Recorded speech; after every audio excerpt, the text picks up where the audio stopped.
Washington, President Trump's mention Thursday of treating COVID-19 with ultraviolet light was part of a rambling digression that included speculation about administering disinfectants to patients, prompting confusion and alarm from medical experts.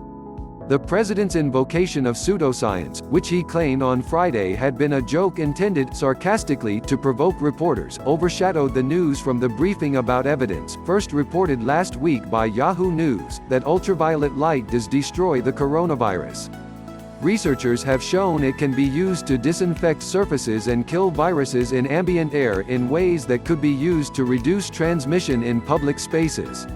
Continuous very low dose rate far-UVC light in indoor public locations is a promising, safe and inexpensive tool to reduce the spread of airborne-mediated microbial diseases, wrote a team of researchers in a 2018 paper published in Scientific Reports.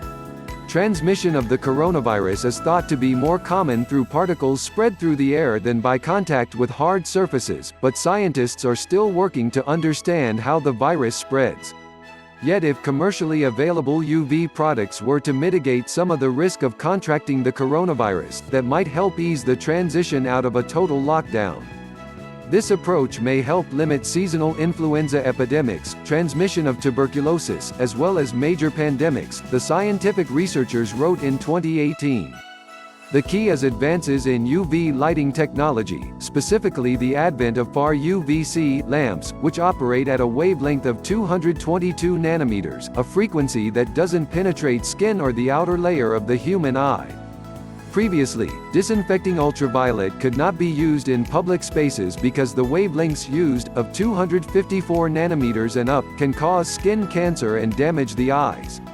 By contrast, the 2018 paper found that far-UVC light cannot penetrate even the outer, non-living, layers of human skin or eye, but that because bacteria and viruses are of micrometer or smaller dimensions, far-UVC can penetrate and inactivate them. David Brenner, director of Columbia University's Center for Radiological Research, said earlier this week that far-UVC light can be safely used in occupied public spaces, and it kills pathogens in the air before we can breathe them in. Most approaches focus on fighting the virus once it has gotten into the body. Far-UVC is one of the very few approaches that has the potential to prevent the spread of viruses before they enter the body, Brenner said. A group of researchers at the Center for Radiological Research published a study in 2017 that tested the hypothesis that there exists a narrow wavelength window in the far-UVC region, from around 200 to 222 nanometers, which is significantly harmful to bacteria, but without damaging cells in tissues. The study found that far-UVC light kills pathogens without the skin-damaging effects associated with conventional germicidal UV exposure. Two other studies have examined the impact of far-UV light on skin using mice and found that 222 nm-UVC lamps can be safely used for sterilizing human skin. One company, Healthy, is already selling a few different UV light products, including far-UV lights meant to be used in public spaces. One is a downlight that can be installed in the ceiling of an average room. There is also a portal, similar to a metal detector, that claims it inactivates over 90% of contaminants if a person stands, arms up, inside the portal for 10 to 12 seconds. The company says another way to use ultraviolet is to irradiate air as it passes through a sealed unit, like a building air conditioning system. Since that doesn't expose people to the rays, it can use different, more powerful wavelengths. Despite these advances, public attention was distracted on Friday by the continued controversy over the president's remarks the previous day. "I was asking a question sarcastically to reporters like you, just to see what would happen," Trump said in the Oval Office. "I was asking a sarcastic question to the reporters in the room about disinfectant on the inside." He claimed he had not asked his medical experts in the White House briefing room on Thursday to look into injecting disinfectants into the human body. "I thought it was clear," he said. But the president's comments on Thursday were anything but clear. His remarks were so jumbled it was hard to know what exactly he meant at times.